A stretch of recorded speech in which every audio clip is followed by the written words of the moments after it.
tā bedre sāka fiziski ķermenī parādīties.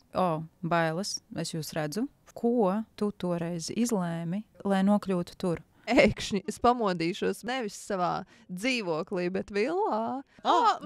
Tā pateica, it kā tu vispār saprast, ko ir svīstošās plaukstas, strīds rokas. Paņem spilvenu, iekliedz spilvenot. Ballīte. Aizkadrā tāds ciešs apskāviens.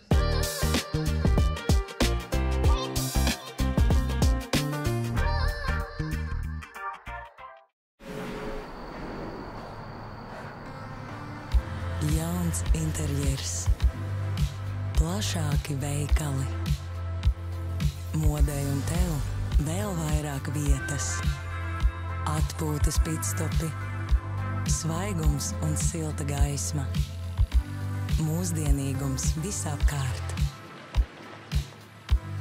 Lai ceļš tevi ved uz jaunu spici. Man sauc Laura Saulīte. Mani sauc Laura Lauzniece. Un šis ir podkāsts par visu, ko tu gribēji un negribēji zināt. Jeb vērtīgi izniekots laiks. Liels paldies epizodes atbalstītājiem, zīmolam Laima un zīmolam Dav, un liels paldies arī kanāla ģenerālsponsoram, tirzniecības centram Spica. Pie mums šodien ciemos pašizaugsmes kaučs Nika Todovčiča. Un neaizmirst nospiest Like un follow. Mums nu pat bija saruna ar Māru Sleju, kur, manuprāt, uzsvēra tādu svarīgu domu, ka mēs nepiedzimstam ar kompleksiem, bet tas ir tas, ko mums sabiedrība iemāca. Kā tavuprāt ir ar bailēm? Vai bailes arī ir iemācīta uzvedība? Ja mēs skatāmies uz bērniem, tad man šķiet, viņi ir gatavi pieņemt jebkuru izaicinājumu. Iet pamēģināt. Un dažreiz tās ir lietas, pat tādas, kas mums liekas nav reāli. Tu to nevarēsi izdarīt. Un man tieši Emīls ir tāds. Viņš saka, nē, es varēšu gan. Un viņš aiziet un izdara. Un es palieku tā uz pauzes sēžot.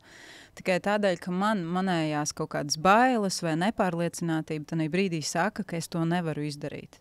Viņam tā informācija nav, ka viņš to nevar izdarīt. Viņš nav redzējis, viņam nav pieredze.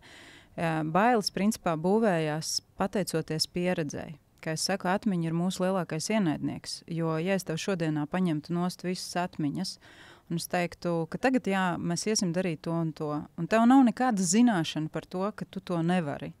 Tu taču aiziet izdarīt jebko, vai ne? Tad tās iepriekšējās atmiņas, tas izveidojies kaut kāds tas komplekss, ko es varu, cik daudz es varu, viņš reāli traucē šodienā, un tad mēs viņus tulkojam kā bailes. Bet tas nav izveidojies arī no kaut kādiem citiem cilvēkiem. Nu, teiksim, kaut kādi tur apkārtējie vecāki, kas ir iesējuši, ka tev tas neizdosies. Vai to var izdarīt cits cilvēks? Protams, vai tu pats tikai sev to? Nē, tu vari izdarīt. Es vienmēr iedalu bailes, teiksim tādās divās galvenajās atpazīstamās baiļu bāzēs. Tā viena būtu bailes, kas ir pamatotas. Tas nozīmē, ka tev reāli dzīvē ir bijusi pieredze, un tu balsties uz to pieredzi. Nu, piemēram, es gāju garām, man iekoda suns, un man tagad ir bailes no suņiem. Bet man ir fakts, kas to pierāda, jo ir bijis pieredzes jau gadījums. Bet ir nereālas bailes, kuras tu izdomā. Tev nav bijušas tādas situācijas, bet tu pieņem savā galvā, ka es tagad to nevaru darīt, tāpēc, ka iespējams notiks tā un tā. Un tu to, kur mēs rodam šo zināšanu, ka ar manīm var notikt tā, ja ar manīm tā nav noticis. Tātad es esmu dzirdējusi no mammas, no vecmāmiņas, viņām bija baili iet darīt to. Tātad tur kaut kas ir, bailes, sabiedrība, filmas, visi kino, viss tas var iesēt bailes cilvēkam.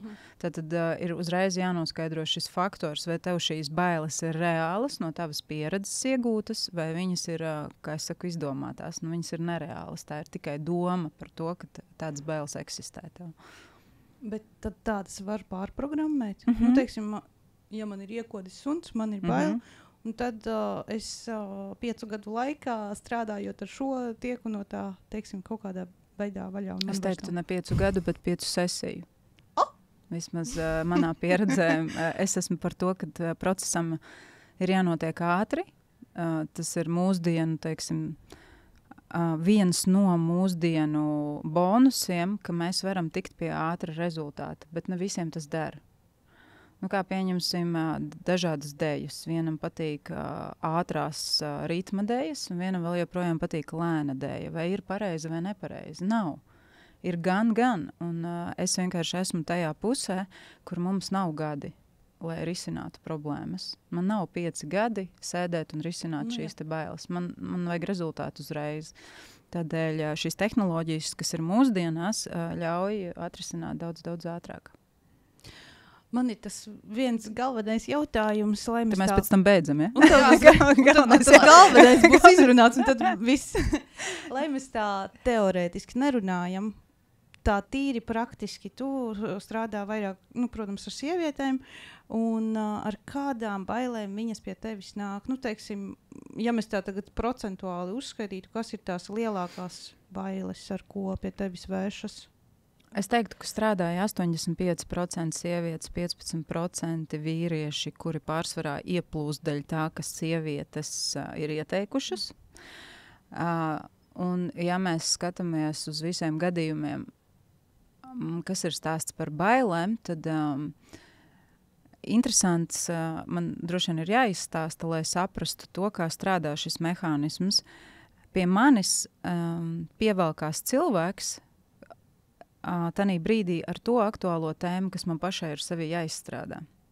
Tātad bija posms, kad es sāku šo visu, manī, protams, ka pašā bija bailes, un tas man bija aktuāli strādāt, un es paralēli ejot pati, strādājot ar savām bailēm, pievelku tos klientus, kuri grib strādāt ar bailēm.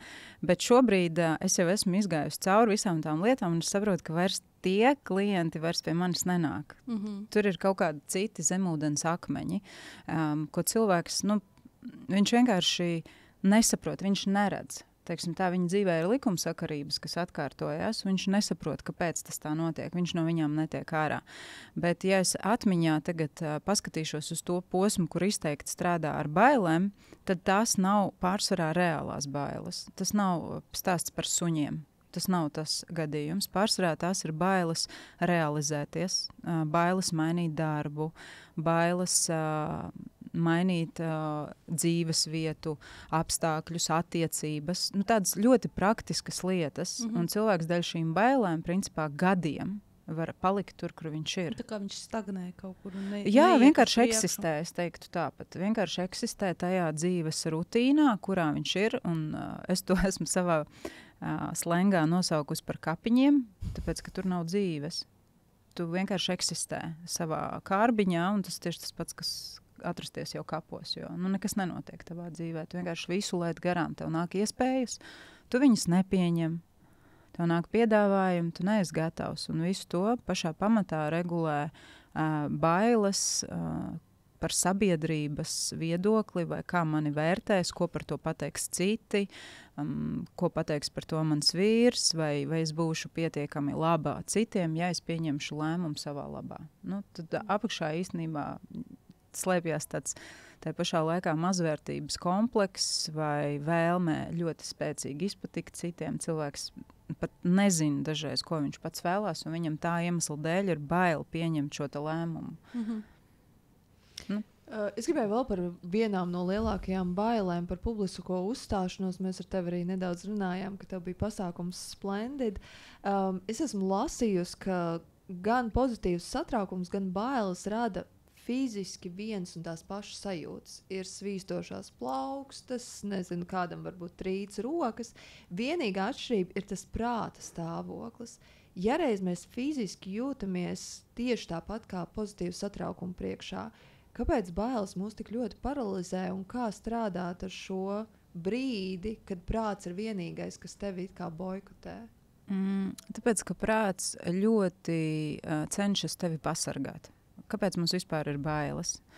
Prāta galvenais uzdevums ir parūpēties par to, lai tu būtu drošībā. Un drošība tas ir palikt tur, kur tu esi, tāpēc, ka tur ir zināmi kā. Tu zini, kā tas ir, bet iziet tur ārā vai veikt izmaiņas jebkādas dzīvē, tu nezini, kā būs. Kaut vai tev liekas, ka tās ir labas, bet tu to nezini. Tas nav droši, bet droši palikt šeit, šajos apstākļos, kaut vai es esmu nelaimīga, tas ir droši, jo es zinu, kā ar to tikt galā šeit. Un prātā šis mehānisms tajā brīdī tad ir doma, ja pastāv briesmas, tad es iziešu vai nu uz skatuves, vai nu pieņemšu šo lēmumu un nezinu, kā būs. Tad pastāv briesmas, un viņš mēģina ar šiem scenārijiem tavā galvā radīt to, kā mēs darām, ka mums ir bail. Mēs jau esam izdomājuši 20 soļus uz priekšu, kas slikts notiks, vai ne? Nu, un mēs sākam ticēt. Jo prātam ir viena alga. Tu skaties kino un tu vari raudāt. Lai gan tu zini, ka tie ir aktieri. Kāpēc? Tāpēc, ka viņš tic tam, ko viņš redz. Ja? Tieši tas pats notiek brīdī, kad tu sev uzliec scenāriju, ka notiks kaut kas slikts, tu jau viņu redzi, tu jau viņu iztēlojies un tu viņam tici. Jo prātam ir vienalga, vai tā ir patiesība vai nē. Viņam ir vienalga, vai tas kino ir īsts, vai tas ir izdomāts, lai gan tu pat zini, ka tas ir kino. Tu jūti līdzi, raudi, pārdzīvo, it kā tas būtu īsts cilvēks, kas tur, teiksim, nomirst, ja, kino laikā. Jo prāts tā strādā, viņš tic tam, ko redz. Kā apmānīt prātu? Patiesībā viņu nevajag apmanīt, ar viņu ir jāsadarbojās. Jo cilvēku, es esmu ievērojis, ka cilvēki izmanto arī tādu teicienu, kad viņi man dažreiz raksta, es vēlētos strādāt ar kaut kādu problēmu, piemēram, un cīnīties ar savām bailēm. Es saku, vārds cīnīties ir lieki, mums nav jācīnās ne ar kādu stāvokli, kas ir mūsos. Jo pašā pamatā, jebkurš stāvoklis, kas ir mūsos, viņš ir par mums, nevis pret mums. Un tad, kad mēs cenšamies cīnīties, tad mēs pasakam, ka tas ir lieki, ka tas nav par mani, bet tas ir par tevi. Un tad, kad mēs pieņemam un sākam izprast to, kādas bailēm ir mehānisms, ko konkrētās bailes man ar šo vēlas pateikt. Varbūt, lai es esmu labāk sagatavojusies, lai es esmu perfektāka priekš sevis. Varbūt es biju uzlikusi par augstu kaut kādas prasības un neesmu viņas izpildījusi un ļoti labi to zinu. Tad šīs bailes mums atgriež atpakaļ kaut kādā stāvoklī, kurā es iespējams esmu kaut ko palaidusi garām.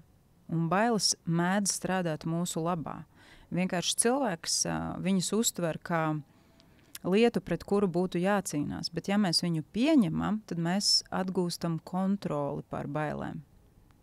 Tas ir tas tavs jautājums īstenībā, kā apmānīt, tad patiesībā apmānīt būtu tanī brīdī, kad ir baila, tu vienkārši pasaki, bailes, es jūs redzu, forši, tagad mēs sadarbojamies. Un kas notiek? Tu iegūst virsroku pār viņām. Viņas vairs nav tik milzīgas, jo pirms tam viņas ir kā zilonis. Un tiklīdz tu viņām pasaki, es jūs redzu, es tevi pieņemu, es saprotu, ko tu man gribi parādīt, tā viņas uzreiz taču saplok, reiz tavā acu priekšā. Un tu pārņem kontroli pār šīm emocijām, un tad viņas vairs nespēja tevi kontrolēt. Un tad jau aiziet scenārijs tavs. Bet ja ir tās sasvīdušās rokas, vai tur balss, strīds, puls, tur viss, kas notiek, ko tam cilvēkam tajā brīdī darīt? Varbūt viņam jākāpj uz skatuves. Un tas viss notiek. Viņš tagad pasaka, bailes, es tevi redzu, bet viņam jau jākāpj uz tās skatuves, kurā brīdī, ko vēl viņš varbūt varētu darīt, kas būtu tādi pārsvarā neteikumi? Jau ir jāsaprot, cik izteikts ir tas stāvoklis. Ir cilvēks, kuram šīs bailes būs tik liels, ka viņš vairs neuzskāps uz skatuves. Kad viņš pats šo soli nespērs, jo viņš ir sastindzis. Tas būtu darbs jau pirms tam ilgāku laiku, jo cilvēks, kurš zina, ka viņam ir šī problēma, viņam noteikti vajadzētu sagatavoties, viņam tieši pirms paša skatuves pēkšņi kaut kas, ko es tagad pateikšu, viņam tas var nepalīdzēt.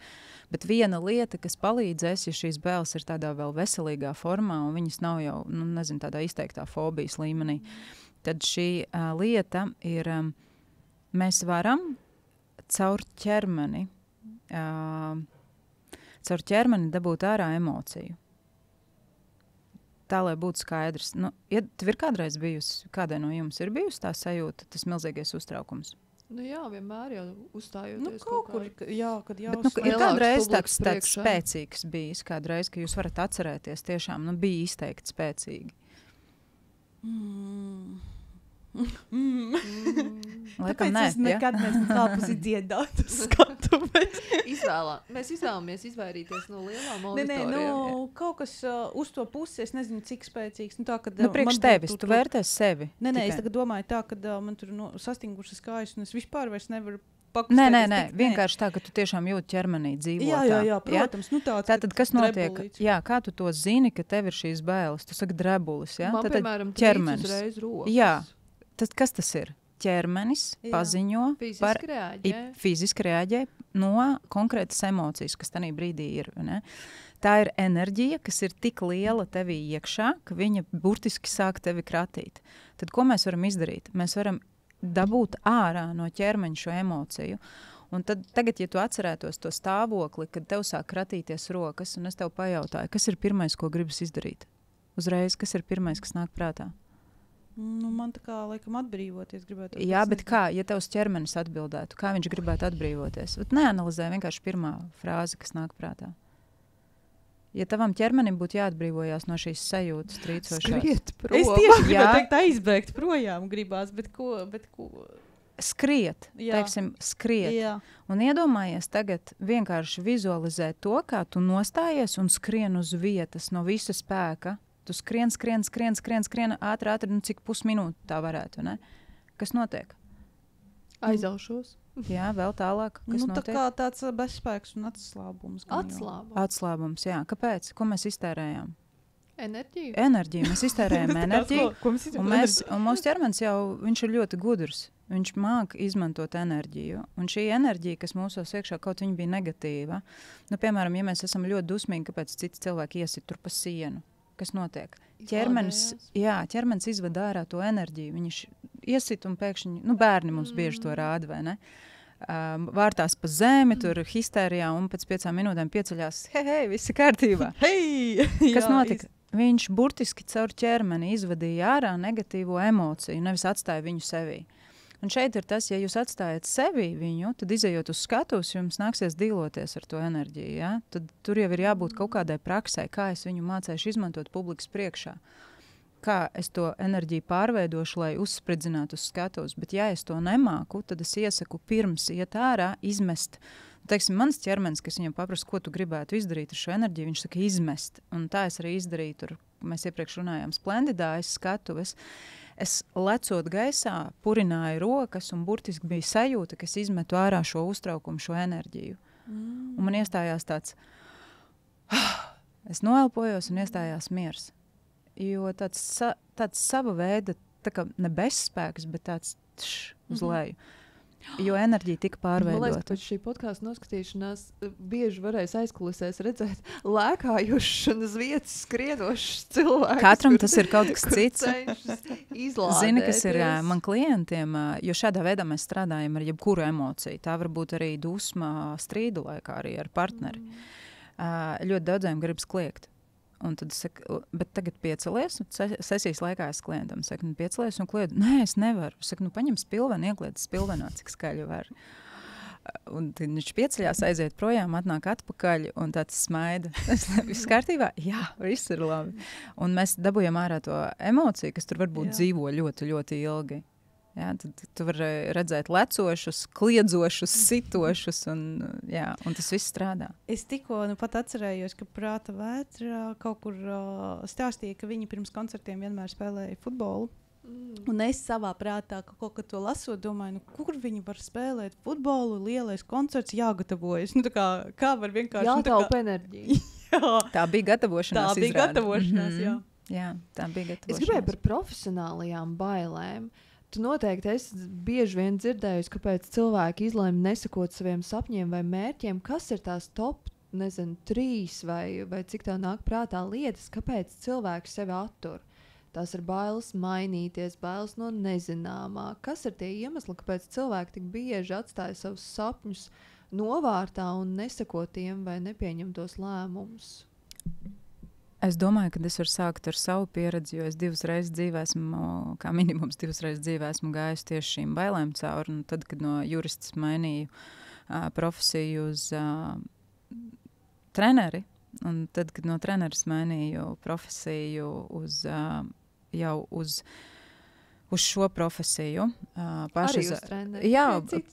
Jā, man tas likās loģiski savā galvā, ka tas ir loģisks scenārijs, bet tad, kad tev tas ir jāpaziņo publiski, tad rodas bailes no tā, ko par to teiks cilvēki, vai es esmu gatava nostāties pretī tām pretenzijām, kas kādam var būt, un es iedodu, kā es to saku, tanī brīdī es to savu pulti vadības, savu iekšējo vadības pulti atdodu visiem cilvēkiem un saku, jūs varat tagad kontrolēt, kā es jūtos.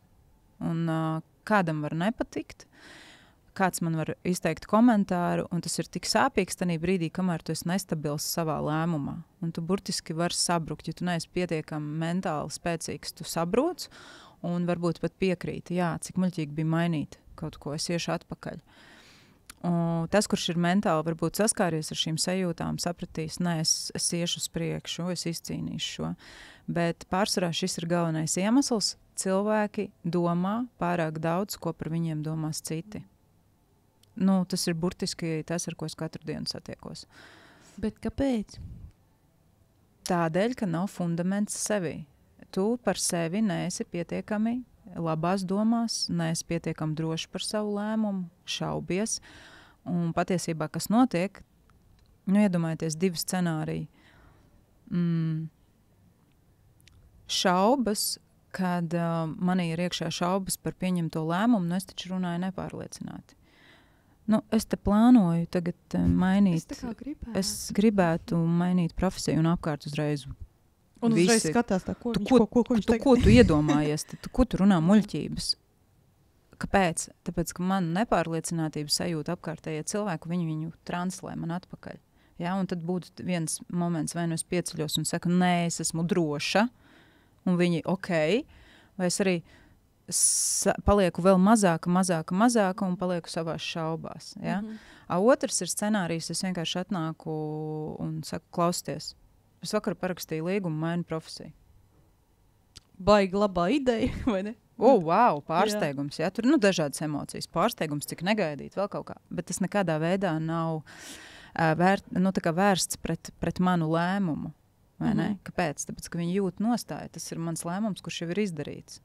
Apkārtējie raida vienkārši to nostāju, kas ir manī iekšā. Un tad cilvēks patiesībā pieņemot šo lēmumu, viņš nav drošs, viņš nav pārliecināts, un apkārtējie viņam to translēs, un viņš atkal nav drošs par to, vai viņš pret tiem apkārtējiem spēs noturēt savu to pieņemto lēmumu. Bet tas tie citi padomās, kāpēc tas ir jau pašā bāzē, jau mums visiem cilvēkiem tik ļoti ir ierakstīts, ko tie citi padomās. Tā kā mēs jau gandrīz visi esam piedzimuši ar to mantojumu.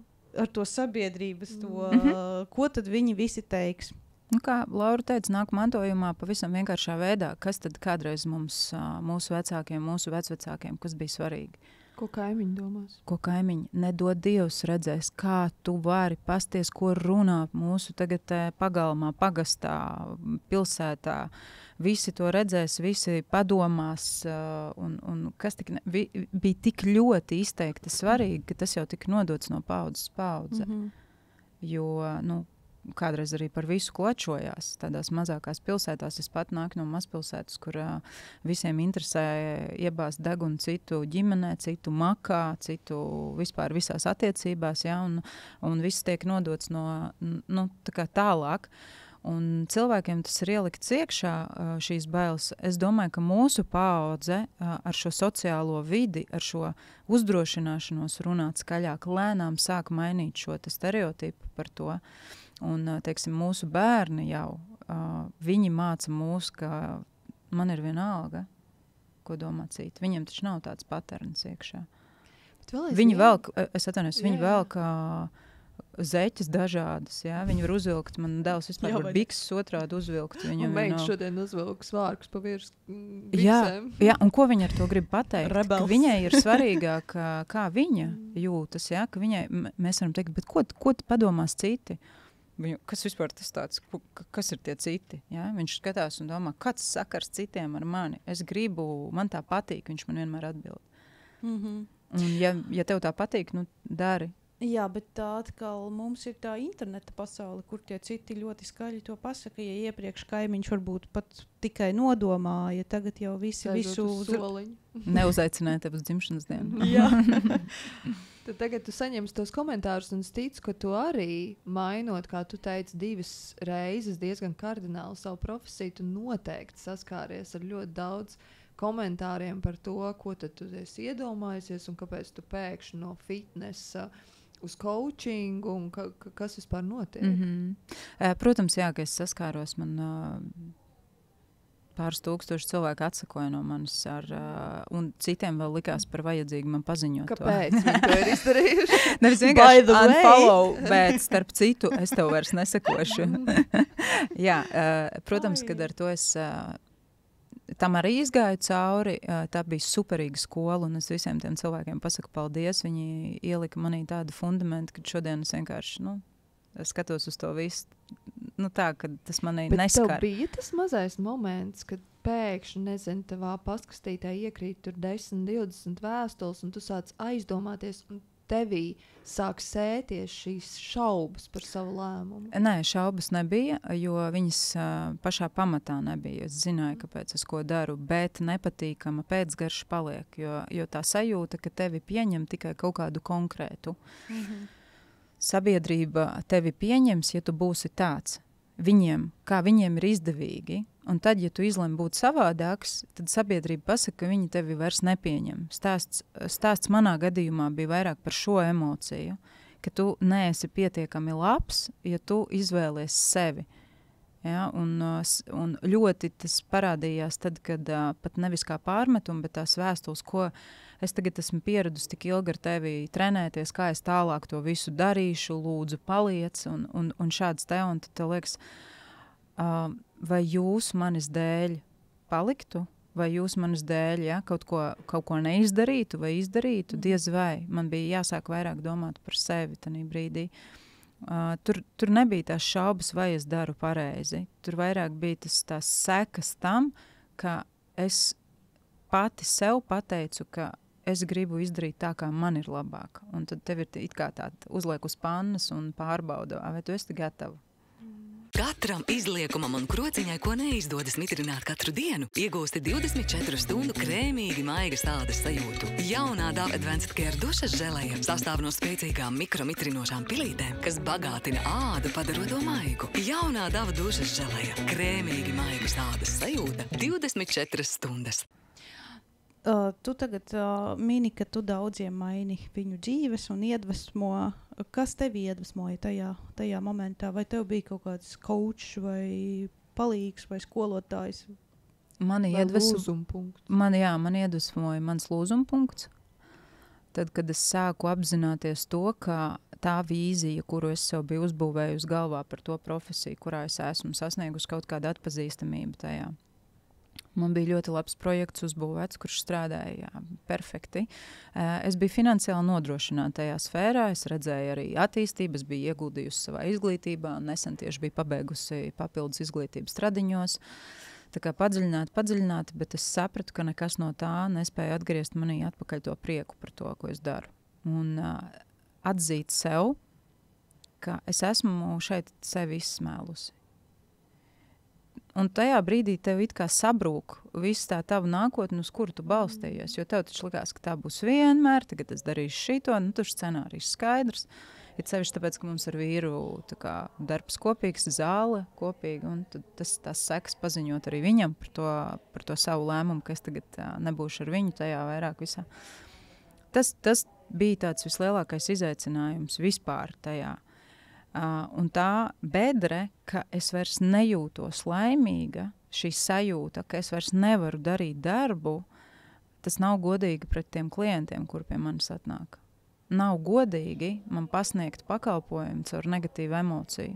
Es uzskatu, ka tas ir viens no lielākajiem pārkāpumiem vispār, ko dara jebkuras profesijas sniedzēji.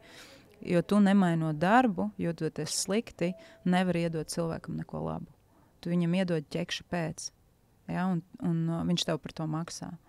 Un es redzu, ka tas nav godīgi, un šobrīd sabiedrībā tas notiek daudz, kur cilvēki ir izdeguši, bet viņi iet un sniedz savu pakalpojumu, nedomājot par to, kādas sekas ir tam, viņu pakalpojumam, kāda enerģētiskā vērtība iet līdzi.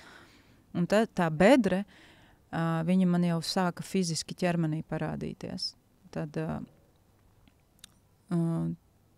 teiksim, galvas reiboņi, patstāvīgi, nespēks parādījās ļoti liels, neizskaidrojami, migla priekšā acīm. Nu, tik veģetatīvā pilnīgi. nervu sistēma lika par to manī. Tas veids visas pārbaudas, ar mani fiziski viss bija kārtībā, bet ķermenis emocijas, enerģija iekšā teica pavisam kaut ko citu.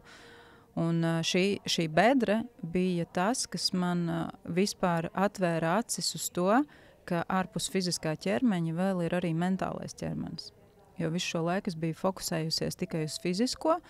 Tur ir jābūt disciplīnai, jābūt stingrībai, nav nekādas nobīdes. Un nevienā brīdī es nesaredzēju to, ka tavs emocionālais ķermenis ir tik ļoti saistīts ar tavu fizisko ķermeni. Man vajadzēja iziet cauri tai bedrei, lai ieraudzītu to, ka emociju ķermenis ir tik spēcīgs, ka viņš var iedragāt fizisko ķermeni. Viņš burtiski spēja iznīcināt jebkuru ķermeni, lai cik stiprs tavs ķermenis būtu, bet ja tu ilgtermiņā nerisini emociju, viņš var tevi iznīcināt. Ja, neskatoties pat uz kaut kādām nopietnām slimībām, bet vienkārši tāpatās veģetatīvā nervu sistēma, viņi vienkārši ir maina tavu uztveri ikdienā, kā tu jūties vispār cilvēkos un tā tālāk. Un šis lūzuma punkts tātad manī lika skatīties uz to, sākt interesēties, ieraudzīt to visu, un man pilnīgi kā puzle sāk tas likties kopā. Bet, protams, es taču visus šos gadus klausījos, ko man šīs sievietes stāsta, kāpēc viņas vēlas mainīt savu fizisko ķermeni. Viņas ir nelaimīgas, viņas meklēja laimi caur ķermeni. Tur visu laiku bija tā paralēla emocijas. Es meklēju laimi. Ko mēs patiesībā meklējam? Mēs visi gribam būt laimīgi. Kāds domā, ka laime būs naudā, kāds domā, ka laime būs tajā tievajā ķermenī, kāds domā, ka laime būs tur. Ko tik mēs neieliekam iekšā tajā vārdā laime. Bet laime jau ir manī iekšā. Tu vari iegūt šo naudu, iegūt šo ķermeni un vēl joprojām nejusties laimīgs. Viss var būt un tu tāpatās nejutīsies laimīgs, tāpēc, ka tas ir stāvoklis iekšā. Un šis viss vienkārši man salikās kopā kā puzle, un es sapratu, jā, tas ir nākamais solis. Nu, ko tu darīji? Tātad tu biji bedrē? Jā, es izcēlu sevi ārā. No sākuma es arī, kad sāku apgūt šo profesiju, es to darīju daļ sevis. Es izgāju pirmo līmeni, un man bija iespēja pāriet uz nākamo otro līmeni. Bet, lai tiktu otrā līmenī, bija atlase. Aicināju studentus uz interviju ar katedras vadītāju, jo viņa pieņēma lēmumu, vai tu esi pietiekami gatavs, lai kļūtu par nākamā līmeņa speciālistu. Un mana intervija aizņēma 10 sekundes. Viņa teica, ka ātri neviens nekad nebija ticis galā ar šo. Kāpēc? Tāpēc, ka ieejot iekšā, viņa prasīja, priekš kam tev to vajag? Un man vienkārši no manis iznāca ārā vārdi, to vajag visiem. Tas ir priekš citiem. Ja man sākotnēji likās, ka tas ir priekš manis, tad izejot caur tam visam, es sapratu, cik fundamentāli svarīgi ir justies cilvēkam laimīgam. Ka tas vairs nav priekš manis, tas ir priekš visiem, man tas ir jādod tālāk. Un viņa teica, jā, tu esi gatava. Es gribēju vēl nedaudz aizmesties atpakaļ. Tu pieminēji savu vīru un to, ka jūs tomēr bijāt uzsākuši savu darbību kopā. Un nerad tieši tie līdzcilvēki ir tie, kur it kā attur tevi no lielajām pārmaiņām, tāpēc, ka viņi baidās zaudēt to cilvēku, kurš viņiem šobrīd ir blakām. Tu ar kaut ko līdzīgu saskāries, vai tu esi pieredzējusi no meitenēm, ar kurām tu strādā, ka tas, kas tevi attur, ir tas līdzcilvēks, tāpēc, ka viņš baidās pazaudēt to tavu versiju, kas ir šī brīža versija. Ļoti daudz sievietes baidās pazaudēt vīriešu daļu saviem lēmumiem. Ir otrādi. Viņas nevis satiekās ar to, ka vīrietis baidās pazaudēt, bet viņas pašas savā galvā domā, ka ja es mainīšos, tad es vairs nebūšu pietiekami laba vai tur vēl kaut kāda. Bet par ko tas liecina? Tas liecina par to, ka šīs attiecības nav balstītas uz mīlestību. Tāpēc, ka kas ir bez nosacījuma mīlestība? Mēs mīlam cilvēku tieši tāds, kāds viņš ir. Nevis tāds, kāds tu man deri. Nevis tāds, kāds tu man esi ērts. Tāpēc, ka mīlēt to, kas ir man ērts, ir ļoti, ļoti viegli, vai ne? Bet mīlēt bez nosacījuma, tas ir mīlēt cilvēku, kurš tev var pateikt kaut ko ne tā, kurš tev var nostāties pretī, jā, būt patiess, atklāts, un dažreiz tas ir nepatīkami. Bet tajā pašā laikā bez nosacījuma mīlestība jau pasaka tas vārds bez nosacījumiem. Es tev mīlu vienalga, vai tu esi apģērbusies tā vai savādāk, vai tu strādā par to vai to. Nu, kāda starpība? Es tev mīlu kā cilvēku, kā dvēseli. Un, ja attiecības nav balstītas uz šo, uz bez nosacījuma mīlestību, protams, ka viņas var izjukt. Protams. Tāpēc, ka viņas ir balstītas uz to, ka man ir ērti, piemēram, ka man pakļāvās visu laiku šī sieviete. Un tagad pēkšņi viņi izlēma, ka viņa vairs nebūs tā, vai viņa vairs nesēdēs mājās, tāpēc, ka man bija ērti, ka viņa visu laiku bija mājās. Tagad viņi pasaka, ka viņi grib iet darīt kaut ko savu. Jā, pastāv tāda varbūtība, bet es uzskatu, ka tad, kad šajā pārī iekšā ir šī mīlestība, tad viņi miedarbojoties spēja akceptēt viens otru. Manā gadījumā man nebija šaubas par mīlestību, es 100% zinu, ka mums tā ir patiesa, bet man nebija viegli to pateikt, jo tas bija tas, kas ir gadiem ilgi mūs saistījis. No dienas dienā mēs strādājam 24/7 kopā katru dienu. Ja? Mūsu darbs ir mūsu ikdiena, un pēc tam vēl mēs dzīvojam tā kā pāris kopā. Un tagad pateikt tajā brīdī, kad es izvēlējos, es redzu sevi citur, ja? Tad tā kā daļa no manis tā kā pazūd. Bet tajā pašā laikā es uzaicināju viņus tikšanos, un es atceros, mēs sēdējām, mēs bijām restorānā, un es viņiem saku, šis nav par tevi. Vienkārši sagaidi man, šīs pārmaiņas ir par mani, man tas ir vajadzīgs. Es saku, tas, kā es šobrīd jūtos, nekādīgi nav saistīts ar mūsu attiecībām. Es tevi mīlu, un es to daru, lai es būtu sevis labākā versija mūsu attiecībās. Un tas bija tā. Protams, kad es mainoties, es jau kļūstu par labāku cilvēku, ne jau sliktāku. Tātad es kļūstu par labāku sievu, par laimīgāku sievu, par labāku mammu, un attiecīgi es esmu sevis labākā versija. Un kas varbūt vēl skaistāks attiecībās? Tikai jautājums, vai otrs cilvēks māk nolikt savu ego malā un pateikt, jā, es tevi mīlu, es tevi sagaidīšu. Tas, protams, nav gadiem, tas ir mēnesis, pusotrs, kamēr man tur tā turbulence iet cauri. Tu nevari smaidīt varbūt par tādām parastām lietām ikdienišķām. Tā turbulence ir jūtama, viņa fonā visu laiku tevī iekšā ir, kamēr tu izej cauri visam tām emocijām.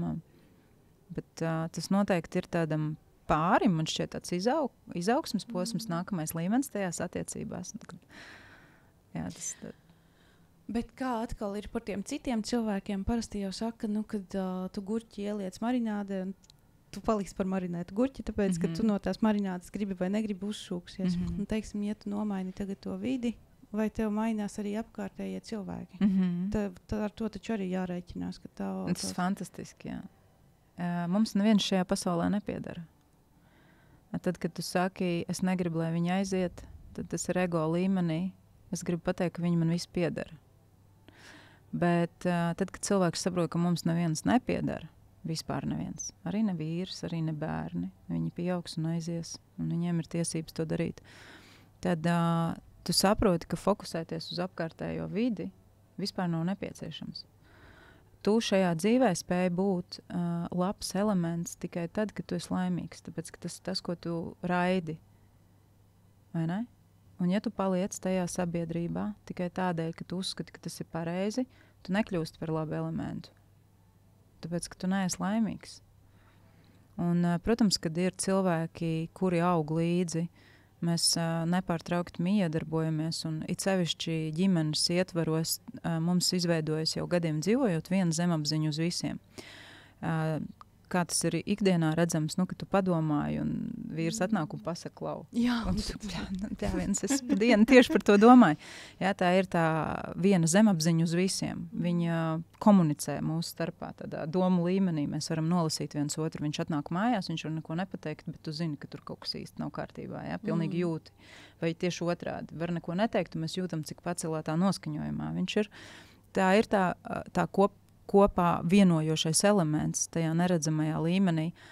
Un arī šīs izmaiņas, tad, kad es eju cauri šī turbulencei, skaidrs, ka to jūt visi. Bet tad, kad es nonāku pie šī nākamā stāvokļa, to arī jūt visi. Un viņiem ir iespēja pavilkties līdzi, jo redzēt, ka es tur esmu laimīga, Ja? Viņiem arī gribas būt laimīgiem, viņi arī hops pavelks līdzi. Bet cilvēks, kurš spītīgi grib pateikt, ka man pieder tikai šī vieta, man pieder tikai šāds scenārijs, man pieder tikai šādi cilvēki un vispār es visu paredzu un notiek tikai tā. Tie ir tie kontrolētāji, kuriem liekas, ka viņi izlēma, kā dzīvē notiek. Viņi nespēja pavilkties līdzi, jo tas nozīmētu, ko atzīt.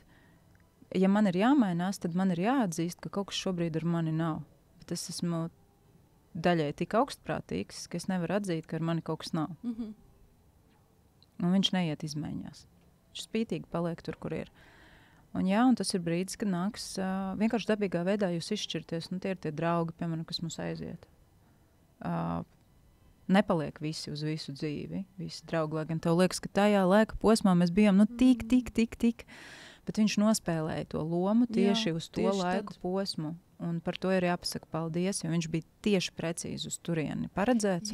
Bet pieņemt to un palaist vaļā, tas arī vienmēr ir grūti, jo tu esi veidojis kopš šīs attiecības, un tagad tev ir jāpieņem, ka jūs tā kā izcili derējāt tikai tajā laika posmā, un tagad, kad mēs virzamies tālāk, tas vairs nestrādā. Mēs jau arī savā ziņā esam, man liekas, tādi rutīnas cilvēki, mēs pierodam, mums ir tā mūsu komforta zona, komforta vide, tas mūsu mikroklimats, kā mēs ar tevi runājām, ka mums vajag siltus apstākļus. Tad mēs arī attiecībā uz cilvēkiem un uz lēmumiem vienmēr izvēlamies tos ērtos un siltos apstākļus, jo taču mainīt ir grūti, mainīt ir bail, mainīt ir neērti un sazin, kas tur vēl galā no tā viss sanāks. Es saprotu to domu gājienu. Un tas viss, ko tu saki, tā ir prāta konstrukcija. Grūti mainīt. No kurienes tev ir zināšana, ka ir grūti mainīt? Ja es tev noņemu nost vārdu grūti, tad kā ir mainīt? Nērti. Labi, noņemam nost vārdu nērti, kā ir mainīt? Sarežģīti. Labi. Es atradīšu ļoti daudz. Jā, un šis viss ir, skaties, cik daudz līmeņos ieslāņojies. Pārsvarā pie manis atnāk cilvēki, es noņemu nost vārdu, viņš saka, tad ir viegli. Jā, tas ir gatavība lielāka. Tavam prātam jau ir ļoti daudz scenāriju, lai es tomēr paliktu tur, kur es esmu. Bet tā jau nav tava dvēsele. Jo, ja tu nolaidies no šejienes uz šejieni, tad tu zini, ka tev ir jāiet, vai ne? Kad jāiet, ir jādara, jāmainās, paņem, tāpēc, ka tas ir interesanti. Kādu dzīvi tu izvēlēs dzīvot? Bet tad tas ir jautājums, mēs sev esam tā kā ienaidnieks vai sabiedrotais? Jo bieži vien jau mēs esam tas, kurš pēdējais pieņem to lēmumu vai nospiest to pārmaiņu pogu vai nenospiest. Kas ir mēs zem vārda? Ko tu domā? Daļa tie, kur izvēlas. Tagad, ja tu pamēģinātu par sevi, kas ir tas, kas tevī pieņem lēmumu, kā tu domā? Prāts noteikti. Pieņemsim, ka mēs tagad runājam, vai tu zini, kas ir nākamais vārds, ko tu pateiksi? Nē. Tad kas pieņem lēmumu? Ka es nezinu. Es jau kuro podkāstu jūtos kā terapijā. Skaties, kas pieņem lēmumu, ka tu pieskarsies mikrofonam? Tu pat to izdarīji. Kas pieņem lēmumu? Prāts, jo es sabijos kārtas, man norās. Prāts pieņēma lēmumu, pasakot, ka tas ir viņš jau pēc tam, ka tu to biji izdarījusi. Bet kas pieņem vispār lēmumu un kas pasaka vārdus?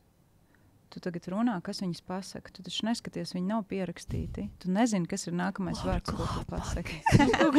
Laura, kas ir tas, kas pasaka nākamo vārdu? Tu taču nezini, kas būs nākamais vārds. Kaut kāda iekšējā dvēselīte, kas tur runā. Jā, jo kas notiek? Sajūtiņa, tieši tā, bet tas ir prāts? Nē. Nav. Prāts ir tikai tas, kurš piesavinās šo lēmumu kā savējo.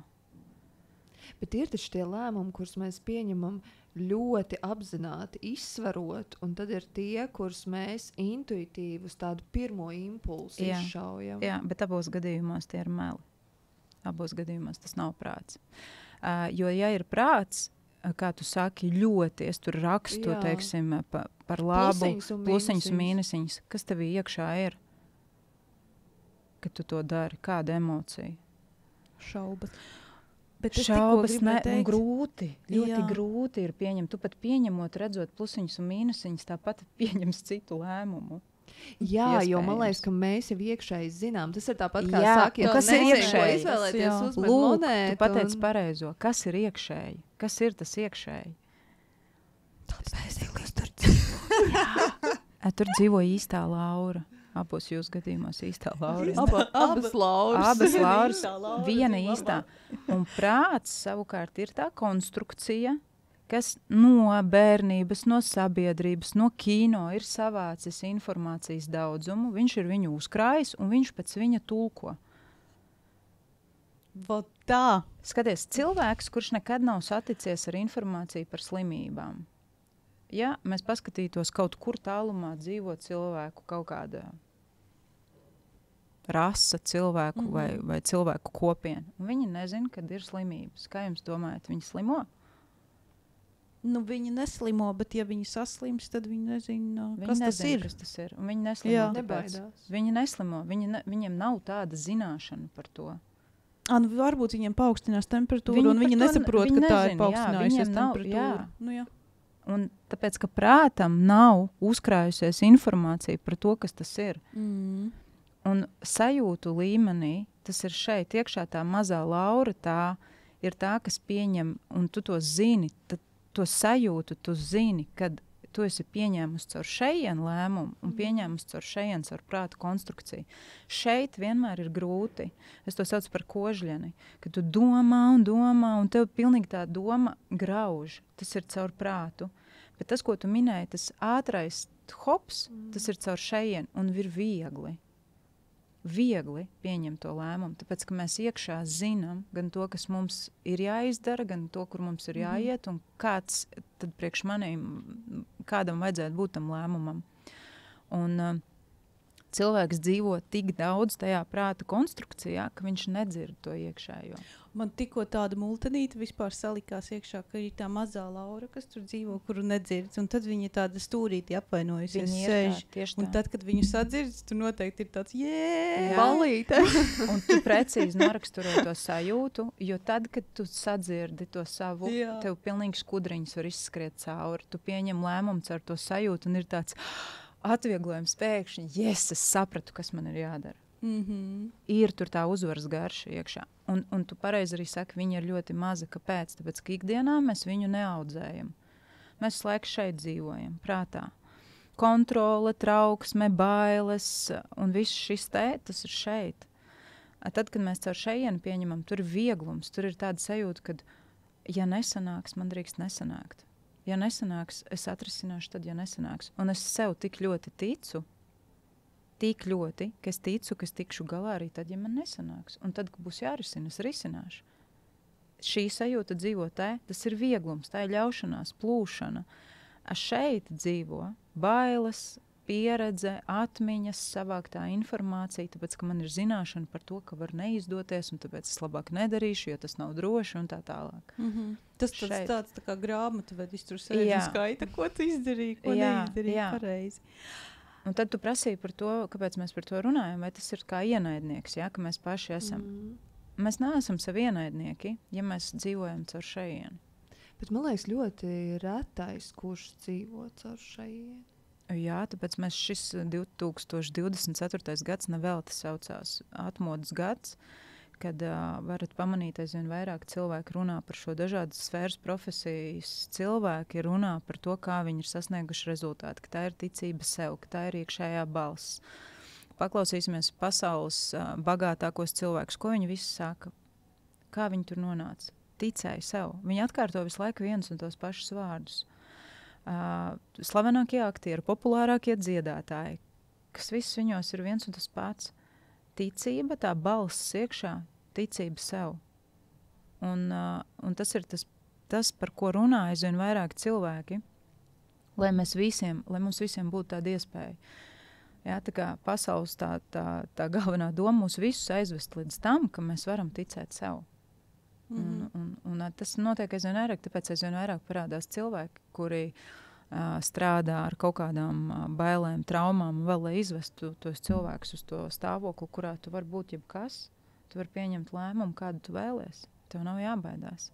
Bet tas viss nesamainījās tā ļoti tajā Covid laikā, kad tieši attīstījās tādas vairāk online prakses, kad cilvēki sāka tur visu kaut ko apgūt, sēžot mājās un viņi sāka visu kaut ko tur skatīties, YouTube video, podkastus, klausīties, tur visādas intervijas, un tā kā daudzi tad aizdomājās vispār par kaut kādām lietām, ko viņi dara vai nedara pareizi. Nu, tu tagad minēji daļu no viņiem, bet ir otra daļa, kas Covid laikā sāka dzert, narkoties, vairs nesportoja un tā tālāk. Nu, mēs varam piesaukt jebkādu variantu, kādu tu vēlies. Tas tāpat kā jebkurš pētījums pasaulē ir ar pretpētījumu uzreiz. Mēs varam piesaukt, tas bija vai nebija. Nu, tur ir 50-50. Bija cilvēku grupa, kur viņi sāka par to aizdomāties, tāpēc, kad ļoti daudz izšķīrās tajā laika posmā. Jā? Tāpēc, ka sapratu, kā tas ir dzīvot ikdienā ar to cilvēku kopā, pēkšņi. Un atklāsmes vispār bija ļoti daudz tajā laikā. Lielākā atklāsme pašam Covidam bija tāda, ka mēs nevaram neko kontrolēt. Mēs nevaram neko paredzēt. Tu vari savu nākotni zīmēt, kādu tu gribi. Bet atnāks kaut kas, kā priekšā tu esi bezspēcīgs. Un tas, ko māca pašā būtībā. Ļauties dzīvei. Nedomāt, ka tavos spēkos ir kontrolēt kaut ko savā dzīvē. Tas pats karš, ko viņš māca. To, ka tu esi bezspēcīgs apstākļu priekšā. Un ja tu mēģini kaut ko savā dzīvē paredzēt, iedot scenāriju, kā tam būtu jāizskatās, tad tas tai pašā laikā ir diezgan muļķīgi. Jo ir lietas, kuras tu vienkārši nevar paredzēt. Bet ko tādā gadījumā tu domā par tādu manifestēšanu? Nu, tie, kas domā par to, ka man būs villa pie okeāna, tu jau tā kā, tu tā kā virzies uz kaut ko, tu tā kā kontrolē to, ko tu gribi doties. Tā nav kontrole. Pašā pamatā manifestēšana ir tad, ka tu zini, uz kurien tu virzies, ko tu vēlies sasniegt, bet tu neparedzi gaitu. Tu ļaujies notikumiem tevi aizvest tur. Tā pašā laikā tu rīkojies šodienā. Jo es redzu nākotnes vīziju, bet kas man ir jāizdara šodienā, lai es tur nokļūtu? Un tie ir reāli soļi šodienā. Tad tas vairāk kā mērķis, kur tu uzstādi un tu izstrādā plānu, kā tu līdz tai, villai, piemēram, nokļūsi. Jā, jo daudz domā, ka manifestēt ir kārti un vienkārši cerēt, ka tagad pēkšņi es pamodīšos vienā rītā nevis savā dzīvoklī, bet villā. Piedod, tā nenotiks, jo manifestācijā ir viens svarīgs nosacījums. Tā ir reāla rīcība šodienā. Kāpēc es uzsveru šodienā? Jo tā nav rīcība nereālā laika posmā. Tā nav rīcība nākotnē. Jo nākotne nav pienākusi. Tas ir nereāls laika posms, tāpat kā pagātne. Tev pieder tikai šodien, šis mirklis. Un tu vari rīkoties tikai šodienā. Un kādas šodien ir tās darbības, kuras mani var kaut kādu novest tur? Ja? Un tā ir baigi lielā starpība. Jo mēs varam salikt plānu. Šis plāns pirmkārt var ļoti spēcīgi mainīties, jo ir ietekme, kur mēs nevaram paredzēt. Bet šodienā rīkoties es varu no šodienas situācijas un saprast, ka tas mani ved tuvāk. Bet kā ir tajā anekdotē teikts, kad sēžot uz dīvānu un cerēt, ka tev būs miljons, un tad Dievs saka, vismaz aizēj nopērts loterijas biļeti. Tev ir kaut kas jādara tā. Tas ir tas identifikators tam, ka tu vēlies to sasniegt, ir tas, ka tu šodienā dari darbības. Vienkārši gribēt, tas ir, teiksim tā, tas nav mērķis, tas ir sapnis, kurš var palikt sapnis, tāpēc, ka viņam neseko darbības. Bet tu minēji mērķis. Mērķis ir jau konkrēts ar darbībām, bet jāskatās darbības šodienā. Un cilvēki ir, kas fokusējās tikai uz nākotnes to mērķi, un viņi neredz šodienā darbības, jo šodienas darbības var mainīties attiecīgi no apstākļiem un no šodienas darbības rezultāta. Un iespējams man nāksies pēc 3 dienām pārplānot kaut ko, atrisināt kaut ko savādāk, tāpēc, kad es nevarēju paredzēt, ka notiks šis. Un tas ir ok. Bet ja mans fokus būs visu laiku tur, tad es šodienā pieņemšu, ka tā ir neveiksme. Pareizi? Man neizdodas, jo nenotiek pēc plāna. Jau startā var neizdoties.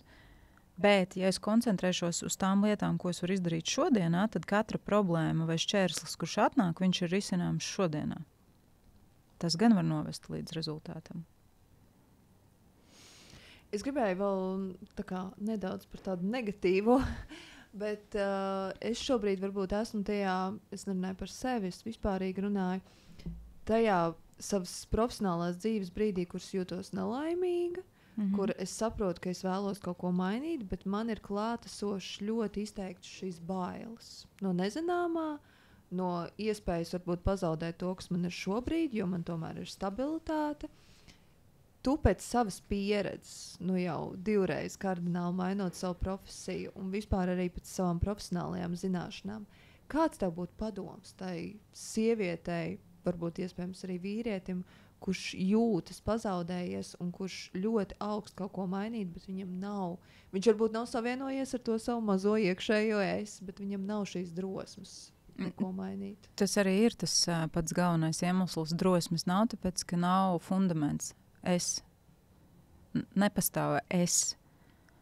Ir problēmas ar pašam ar sevi, ar savu drošības sajūtu sevī, ar ticību sev. Jo, ja cilvēks tic sev, tad viņš ies un darīs, ies un mēģinās. Tāpēc, kad es ticu sev, ka man var arī neizdoties, bet es ticu, ka es tikšu ar to galā ar to, ja man neizdosies.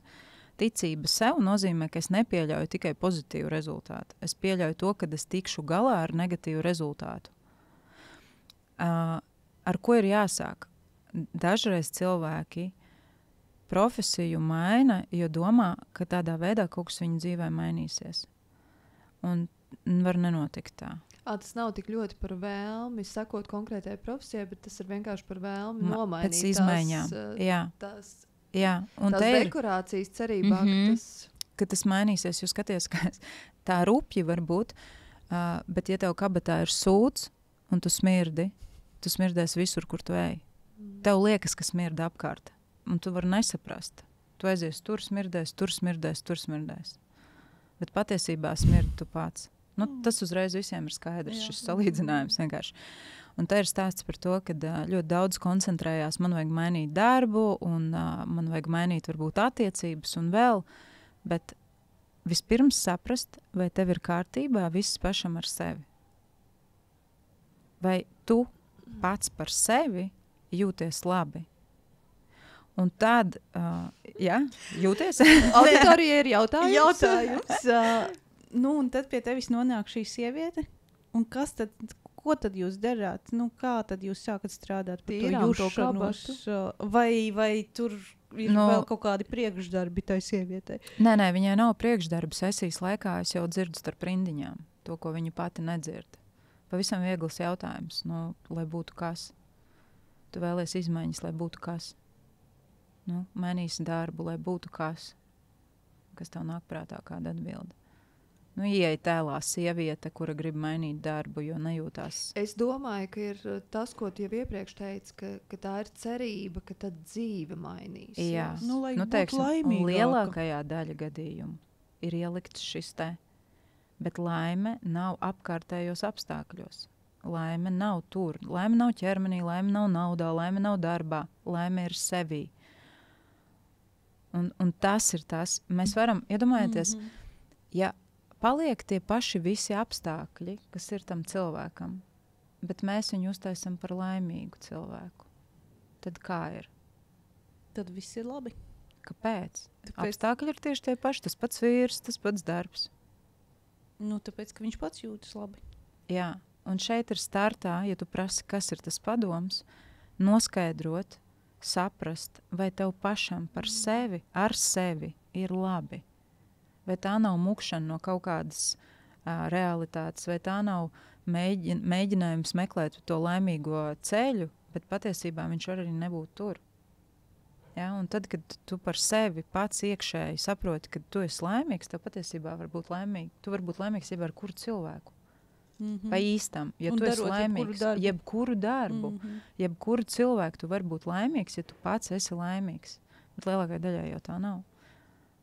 Viņiem ir nosacījumi. Ja tu pats esi laimīgs, mēs aizfilozofējamies, ja tu pats esi laimīgs, tad tu iespējams arī izdari citas izvēles. Tad tu iespējams neatrodi konkrēto vīrieti, tu neizvēlējies konkrēto profesiju. Tātad tev starta pozīcijā jābūt laimīgam. Jo, ja tu kļūsti laimīgs, tad tu iespējams atskaties uz visiem tiem lēmumiem, ko tu esi pieņēmis un saproti, ka nē, ka tas vispār nav par tevi un ka tas tev nestrādā. Tad, kad tu esi patiesi laimīgs, ir vēl viens nosacījums. Es pieņemu pasauli tieši tādu, kāda tā ir. Es pieņemu cilvēkus tieši tādus, kādi tie ir. Ko tas nozīmē? Tas nozīmē, es ļauju tev būt tādai, kāda tu esi. Saproti atšķirību? Nu, ka tu es ļauju savēlku, teiksim, ar partneru attiecībām, ka tu viņu nevis tur zāģē, bet tu ļauj tāpēc, būt ka es esmu apmierināta ar sevi, es spēju sevi pieņemt, un identifikators tam ir, ka es spēju pieņemt visu pasauli. Un tad es spēju pieņemt arī savas melnās ēnas puses, savas izvēles, jo es saprotu, ka viņas visas mani atveda līdz šim konkrētam mirklim. Un tur nav nožēla. Jo nožēlotu tikai tās izvēles, kuras tu nespēji pieņemt, tu nespēji saredzēt, ka viņās ir bijis kaut kas vērtīgs. Tu nespēji ieraudzīt, ka, skaties, piemēram, pirms 5 gadiem izdarīju izvēli, cilvēks nosauks viņu par nepareizu izvēli. Šodienā viņš sēž un saka, toreiz man vajadzēja rīkoties tā, bet kā tu zini, ka tev toreiz vajadzēja rīkoties tā? Pateicoties tam, ka tu toreiz rīkojies tā, kā tu rīkojies. Tu zini, kādas tam ir sekas. Vai tu varēji bez šīs pieredzes tur pieņemt citu lēmumu? Nevarēji. Un tādā brīdī, kad tu pasaki, ka tur man vajadzēja rīkoties tā, tu nogriez visu to pieredzi, kur tu esi ieguvis. Jo šodienā tā pieredze tev kalpo tam, ka tu nepieņemsi vēl vienreiz tādu lēmumu ar smagākām sekām vai, piemēram, neizdarīs kaut kādus citus soļus. Ir pat teiciens, ka ir 3 nepareizi soļi, lai tu kļūtu par bezpajumtnieku. Tu tam piekrīti? Ka tu vari kaut ko izdarīt 3 tik nepareizas lietas. Un tad, Es neuzskatu, ka mūsu sabiedrībā vispār ir tāda iespēja. Un cilvēki baidās pazaudēt darbu. Kā mēs varam pazaudēt darbu? Cilvēki baidās nomirt badā. Kā mūsdienās var nomirt badā? Cilvēki kilogramiem met ēdienu ārā. Kāds badā nomirt? Tu vari aiziet. Es nebaidos pazaudēt darbu. Es varu aiziet strādāt, jebkur man nav kauns par to. Es labprāt izmēģinātu dažādas profesijas, lai redzētu, ko tas nozīmē vispār. Es zinu, ka jebkurā gadījumā var aiziet strādāt pastā, pietrūkst cilvēku pārdevēju, pietrūkst cilvēku. Mēs nevaram palikt bez darba. Jautājums, vai tavs ego tev to ļauj? Un kādiem tad ir 3 soļiem jābūt? Tad man ir jautājums. Lai tu paliktu par bezpajumtnieku. Man uzreiz nāk prātā kaut kādi drastiski soļi jau tur cietumā nokļūt, slepkavību var uztaisīt, jā. Ja tādā līmenī runā, uztaisīt slepkavības laikā, pēc tam tu sēdi cietumā un tev atņem visu, kas tev ir atņemts. Protams, ja tādus soļus mēs skatāmies, tad pieņem ļoti kardināli. Ļoti, jā. Labi, ejam prom no šī jautājuma. Bet es neredzu, tiešām mūsdienās es neredzu šo te... ļoti daudziem bailes balstās uz to, kad pazaudēt darbu. Mūsdienās trūkst cilvēku, kas strādā. Tāda ir patiesība. Es kaut kā nebiju aizdomājusies par to faktoru, ka tu saki, ir pārpilnība ar pārtiku. Tiešām tās ir šausmīgi daudz. Mums met pakaļ Bet mums ir ieprogrammēts, ka tev nepietiks naudas, lai samaksātu par to visu, ko tev met pakaļ. Labi, mēs arī dzīvojam ar ļoti daudziem ir kaut kādi obligātie maksājumi, un tas arī tev uzliek to papildus slogu un stresu, ka, ja gadījumā tur tajā, mistiskajā 10. 15. datumā tavā bankas kontā nebūs X summa, tad tu nonāks tajā cietumā, un tad viss būs bet tu skaties, tad reāli vienkārši painteresēties tiešām par darbu iespējām, lai saprastu. Vai tiešām ir tā, ka es varu palikt bez darba un neatrast darbu? Man ir jautājums, kam jānotiek tavā galvā, lai tu nevarētu atrast darbu? Es gribēju parunāt par vēl tādu mūsdienās, man šķiet, izplatītu vēlmi ātri rezultāti. Un ļoti bieži man šie cilvēki izvēlas aizmirst, jo tu pat tieši teici, ka tas nepareizais lēmums, bet tev ir jāpaskatās, kur tas tev ir aizvedis un kas ir bijuši tās sekas tam nepareizajam lēmumam. Bet arī par mērķiem un sapņiem. Cilvēki kaut kā vēlas teleportēties uzreiz tajā gala rezultātā. Man šķiet ir svarīgi, un kāpēc tavuprāt ir svarīgi atgādināt, cik tas ceļš ir būtisks. Jo mēs kaut kā vēlamies to rezultātu, aizmirstot par to, ka patiesībā tas process bieži vien ir tas, kāpēc vispār iet uz to rezultātu. Jā, es tev piekrītu. Šis ir arī tas, par ko es bieži runāju, ka visvieglāk cilvēkam saprast, ja es salīdzinu ar to pašu tieviešanas procesu. Mēs aizējām uz treniņu, pirmais treniņš nav rezultāts. Pareizi. Šo, man liekas, es riktīgi saskārusies savas iepriekšējās profesijas laikā, kad tu uzreiz vēlies, lai es izskatos 90, 60, 90. Apmēram, kāpēc es biju uz vienu treniņu? Nekā? Kur ir mans rezultāts? Nekādas izmaiņas. Vienu dienu Tas neapēdu nestrādā. kaut ko saldu. Jā, tas nestrādā. Nav rezultāts.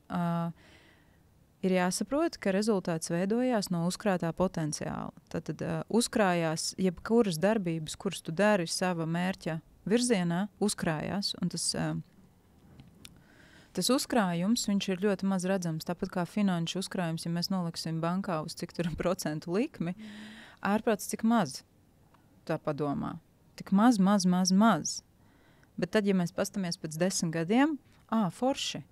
Kāpēc? Neviens negrib gaidīt tos 10. Neviens negrib gaidīt.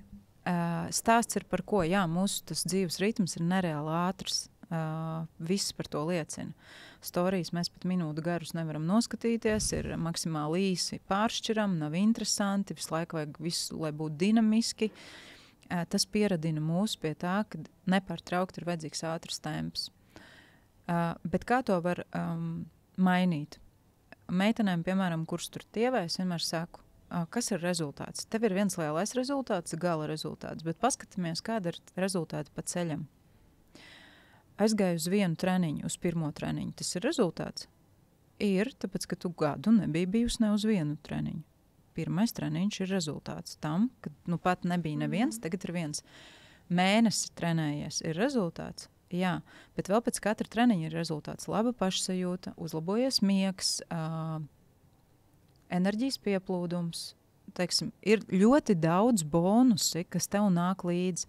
Bet kamēr tavs fokus ir tikai uz to lielo galējo, tu šos bonusus šeit šodienā nepamani. Tad kas ir nepieciešams?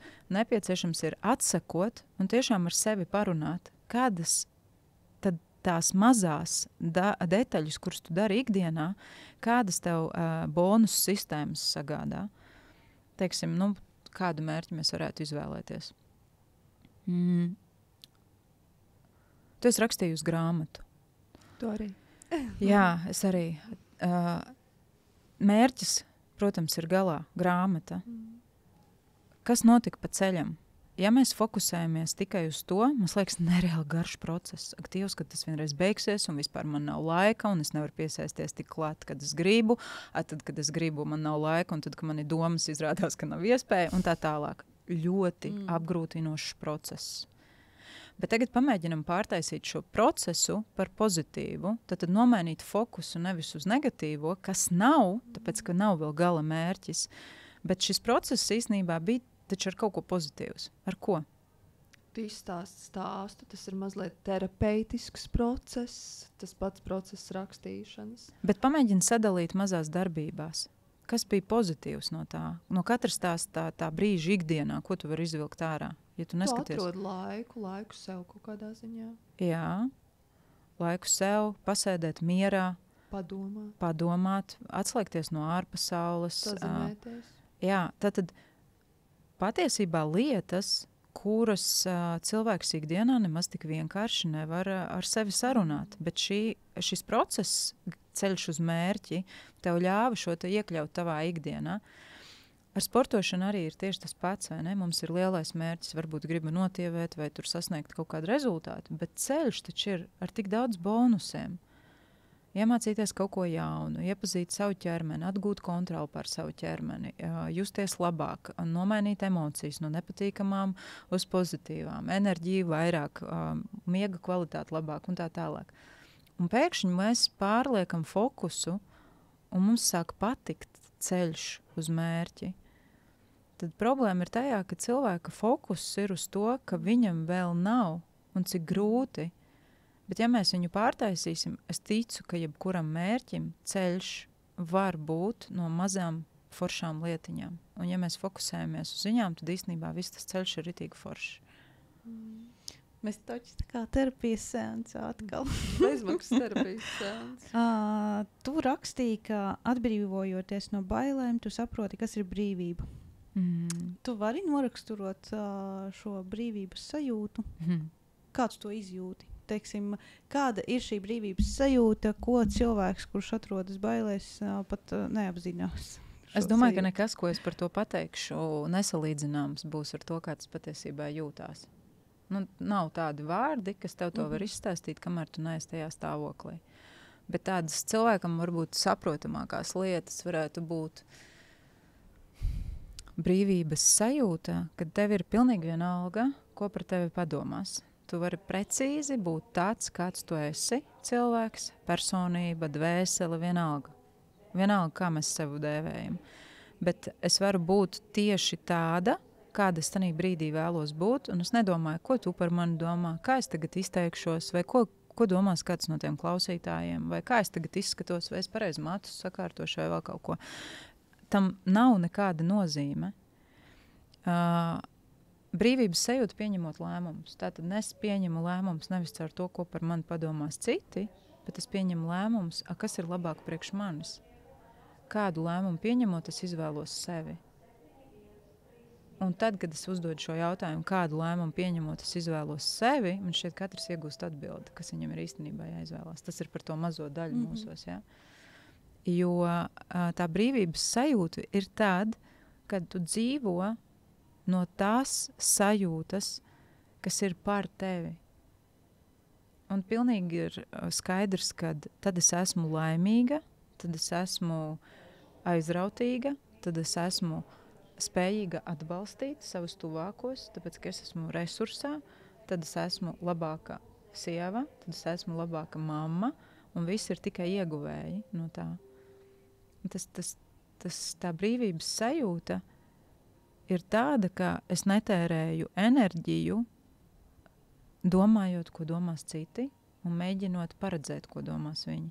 Es netērēju enerģiju tajā, ka man var kaut kas neizdoties. Es netērēju enerģiju paredzot scenāriju, kā tu man teici, ja? Vajag sagatavoties, es netērēšu enerģiju tam. Tāpēc, ka šodienā šī momentā es nevaru tev pateikt, ko es pateikšu nākamo. Nav iespējams. Kāpēc tērēt enerģiju, paredzot to, ko es pateikšu? Labi, sievietes, man šķiet, vispār ir tendēts uz centieniem paredzēt. Es aizsūtīšu ziņu vīrietim, es paredzu, kā viņš noreaģēs, kāda būs viņa atbilde un kā tad es rīkošos tālāk, un 10 scenārijus priekš, man šķiet, mums ir ļoti, ļoti tipiski.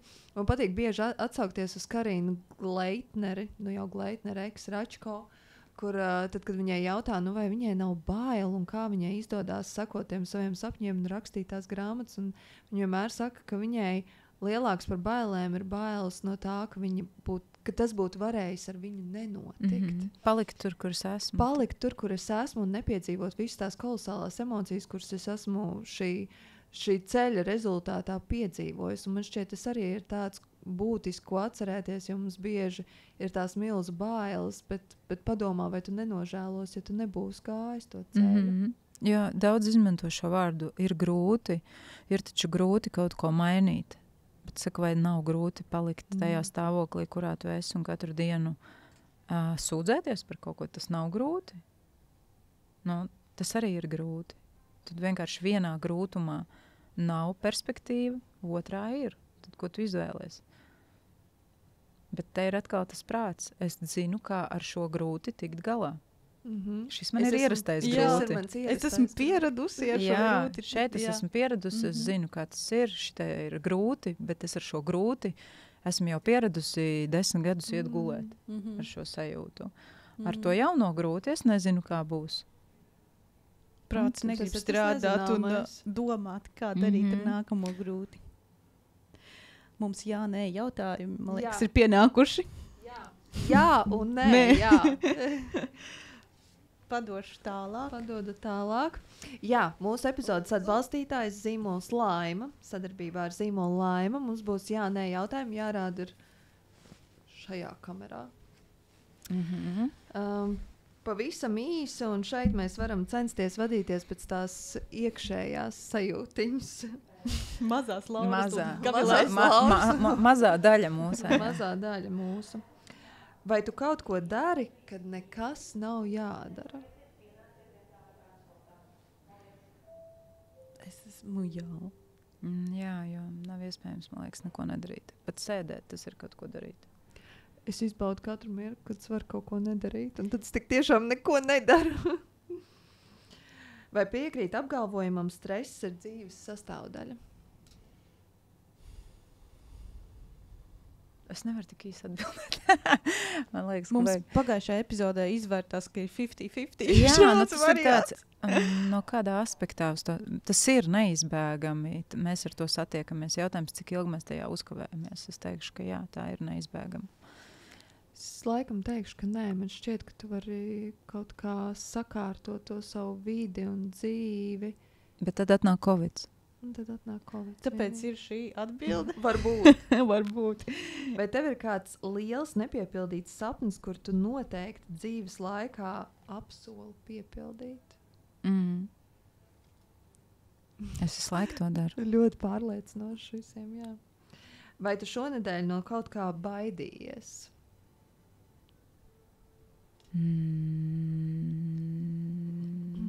Teikšu jā. Es baidījos, kā es visu paspēšu. Es domāju, ka tu teiksi nē. Nē, es vienmēr no kaut kā baidos. Tas ir normāli. Vienkārši jautājums, ko tu dari priekšā bailēm? Tu eji viņām pretī vai tu sastingsti? Es Vai eju tu viņus pretī. padari par ziloni vai padari mazīti? Jā, es eju pretī, jo viņas kļūst par mani sabiedroto. Tā ir vienkārši. Bet tā, ka dzīvot bez bailēm, tas nav iespējams. Man bija sienāzes istabā. Vai tu esi piedzīvojumu meklētājs? Jā. Es esmu kaut kur Es pa vidu. arī, es tikko gribēju tā kā visu, jā, es esmu, bet es domāju, Jā, baigi es jau laikam- tu Es esi rītīgos. Es baigi ļaujos. Piedzīvojums līdz divānam. Ziniet, es jums varu lielākais pierādīt. piedzīvojums nezināt, ko es izvēlēšos Netflixā. Nē, man ir ritīgi piedzīvojums. Es vispirms rīkojos, un tad domāju, kā to risināt. Visbiežāk. Un tagad ir tā, ka jūlija beigās es piekritu ar vīru nostartēt komandas sacensībās, lai gan es nu patās esmu sākus tikai atgriezties. Kas tas ir par sportu? Funkcionālais fitness. Nu, tur ir jāvar viss. Tu tā pateici, it kā tu vispār saprati, Man ko tas ir nozīmē. stāstījuši par... Tur ir gan svarcelšana, gan izturība, gan... jā. Un interesantākais tas, ka es piekritu, jo bija konkrēts Vienīgais, ko datums. cilā pants pudelīt. Arī, vai ne? Un tikai tad, kad es saku, ok, es varu pamēģināt, tikai pēc tam top kaut kāds plāns. Tā kā es teiktu, ka šī piedzīvojuma meklēšana ar to, ka tu vispirms piekrīti, un pēc tam tikai Domā, kā to risināt. Jā, un es pilnīgi visu savā dzīvē es teiktu, ka esmu izdarījusi pēdējā laikā lielākos lēmumus tieši šādi. Tu esi jesmēni? Nē, noteikti nē, bet attiecībā pret sevi, saviem kaut kādiem sapņiem, es uzreiz saku jā, un pēc tam meklēju risinājumu. Un tas ir viss noticis fantastiski. Tas strādā. Vai tu manifestē? Jā. Es laikam nē. Es Neapzināti. Es atkal gribēju teikt, Es caur meditācijām varbūt tādā ziņā. Bet es gribēju teikt, nē, bet es domāju, bet varbūt es nezinu, varbūt es to daru. Nu, tā kā varbūt es to domāju. Katrā Jā, gadījumā vēlmju kārtas es nesastāvu. Nē, Nu, jā, ne jā. tādā līmenī, bet tad, kad tu domā par kaut ko, ko tu gribētu, vai tu neredzi sevi tur? Nu, jā, nu tieši tā, un tas jau nav tā, ka es tagad apsēdu. Es neko nelīmēju, bet manifestēšu. es redzu sevi tajā nākotnes situācijā. Nu tā. Tad man arī ir, jā. Vai katrā dzīves posmā vajag mērķi? Jā. Man arī vajag. Tā ir dzīvībā, dzīve mīl kustība. Vai piekrīt apgalvojumam, nekas nav produktīvāks par pēdējo brīdi? Laikam, jā. Es esmu deadline karā. Jau no skolas laikiem. Vai tu kādreiz esi atteikusies no sapņa baiļu dēļ? Vispār dzīvē. Es varbūt ne no sapņu, bet no kaut kādām darbībām noteikti. Es no kaut kādiem projektiem. Kaut kādos karuseļos neesmu iekāpus. Man ir vēl no augstuma. Tad tev sienāšu, tad tev karuseļi. Jā, lai gan es pirms 2 gadiem sāku pārvarēt šīs bailes, un tad ir augstākais karuselis. Mums bijis ir amerikāņu kalniņa, lidojums ir bijis, un daudz tādas lietas, kuras pārvar. Tā kā pēdējā laikā jā, bet iepriekš dzīvē esmu teikusi nē. Vai tu piekrīti, ka mērķu uzstādīšana ir daļa no jēgpilnas dzīvošanas? Vai piekrīt teicienam, ar nožēlu sadzīvot ir grūtāk kā pārvarēt bailes? Nožēlu sadzīvot ir grūtāk? Jā, ir grūtāk sadzīvot ar nožēlu. Es tagad tikai iztulkoju savā prātā. Jā, nožēlot, jo tas ir, pārvarēt bailes būs īsts brīdis. Jā, tur, bet to tu visu bet nožēlu viņi tev var visu dzīvi sekot līdzi. Jā. Vai tu mēdz prokrastinēt? Protams. Šī bija zipenīgākā atbilde. Mēs esam godīgas, teiksim tā. Jebkura mērķa sasniegšanai tev nepieciešama spēcīga atbalsta komanda. Nē. Bieži es ticu tikai pati sev. Bet tu arī sev esi atbalsta jā, komanda. Bet man nav, tā kāpēc no malas. Nika tāda, jā, viņa bišķi jau lielāka ir izaugusi. Bet no malas nē, nav vajadzīgas, nē. Dažreiz es esmu vienīgā, kas tic tajā lietai. Liels tev paldies par sarunu. Paldies, ka tu, neskatoties uz lielo kņādu un rosību savās mājās, esi atradus laiku, lai pie mums atnāktu. Tas galvenais laikam, ko es...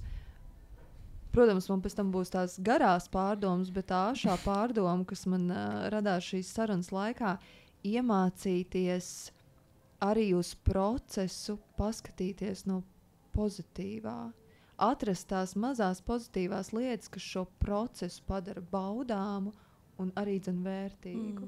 Tas laikam ir man tāds pirmais domgrauds, pie kura man gribās ļoti pieķerties un padomāt par visām tām reizēm, kad es skatos tikai uz to burkānu tajā galā, bet saprast, ka tas ceļš, tā doba, tā rakšana un tā ņemšanās un laistīšana un stādīšana arī ir ļoti dažkārt pat baudām. Jā. Tad vispār dzīve, man liekas, paliek ļoti baudāma, ja mēs tā skatāmies, vai ne?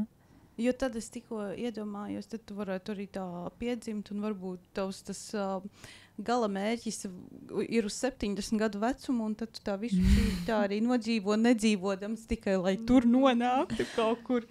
Man atkal palika tā mazā Laura kaut kur ļoti... Es viņu pirmkārt vizualizēju, man ir kaut kāds tēls galvā, jā. Un man liekas, es tagad pēc sarunas ļoti bieži iedomāšos, ko tā mazā Laura, ko tad tu ļoti labi domā. Šo tā noķēri, tāpēc, ka tā ir patiesībā tehnika. Es to saviem klientiem saucu par avataru. Tu uztaisi savu avataru, kurš ir jau visu sasniedzis, ko tu vēlētos. Pateikšu jums savu slepeno tehniku. Tātad es uztaisu savu avataru, tā ir Nika, varbūt pēc 10 gadiem, bet viņai jau ir pilnīgi viss tas, ko es tagad gribētu. Viņa ir izgājusi cauri visam ceļam un sasniegusi to. Un tad, kad ir šie brīži, ka tev ir jāpieņem kāds lēmums, vai esi krustcelēs, vai nezini, kā rīkoties, kā justies, tu vari vērsties pie sava tā avatara un pajautāt, ko tu toreiz izlēmi, lai nokļūtu tur. Un jūs saņemsiet atbildi automātiski. Jo pilnīgi tā atbildi ir precīzi zināma. Tagad paši vainīgi tie, kur nenoskatījās līdz galam. Tad pieraksti lūdzu klāt, ka pašās beigās ir galvenais desertiņš ir beigās. Jā. Skatāmies līdz pēdējai minūtei. Jā, vēlreiz tev milzīgs paldies no kanāla ģenerāla sponsora Tirzniecības centra Spītis. Tev arī pavasaris, man gribējās teikt, bet ir jau vasara. Ir jau atpakaļ aizgājuši kaut kādu pavasari. Atpakaļ aizgājuši. Es tev palīdzēšu padot. Jā. Paldies. ļoti skaisti. Jā, Nebūs? būs. Un no kanāla atbalstītāja visgaršīgākā zīmola Laima, jo Laima ir tepat un miers arī ir tepat. Tev arī našķis. Tu zinās, kā to pēc tam atstrādāt. Es zināšu, jā, motivācija man ir jau jūlija beigas. Tas man bija, jā. Jūlija beigas. Nu, tad Paldies. Tad tu šodien par tādu Padavēju. Jā.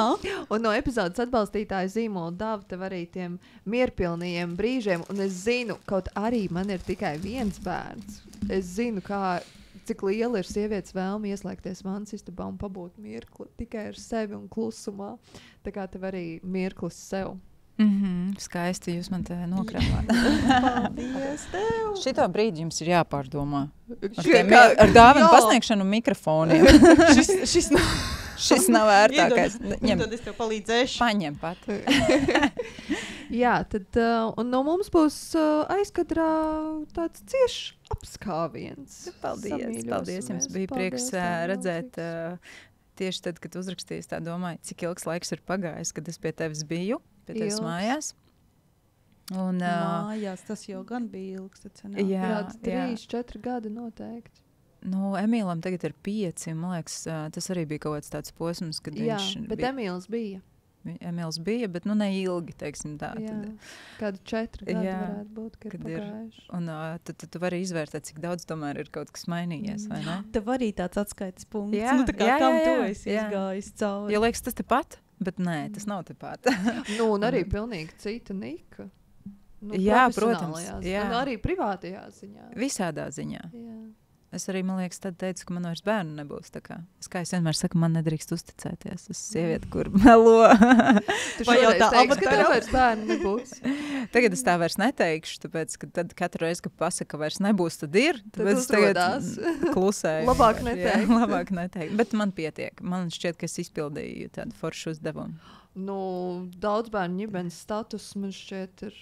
Ir forši, jā, ir Par izpildīt. to Man pat iekšā ir tā sajūta, kad, nu tā kā, I'm done ar šo. Paldies. Paldies.